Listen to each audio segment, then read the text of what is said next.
C'è tutta la comunità dell'Altopiano stretta alla famiglia di Luigi Rossato, il medico di 72 anni morto nell'esplosione della sua villetta in via Ecca Gallio lo scorso 1° ottobre.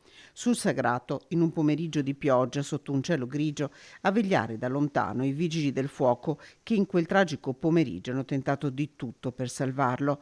All'interno la famiglia che lo piange con i figli Luca e Michele accanto alla mamma Sonia che così saluta il marito. Caro Luigi, sei sempre stato un punto di riferimento per la nostra famiglia.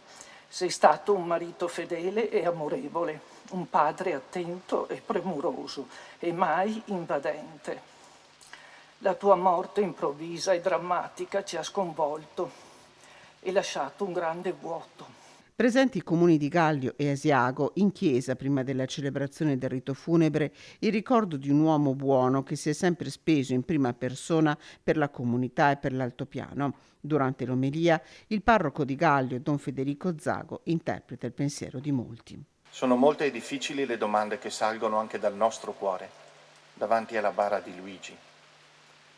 Domande riguardo alla dinamica dell'incidente che lo ha ucciso, alle sue cause, se possono essere determinate, alle responsabilità dirette o indirette se esistono. Ma sentiamo con chiarezza che se una risposta esauriente a tutte queste domande fosse data, sfiorirebbe solo il mistero che ci sta davanti, non ci soddisferebbe del tutto.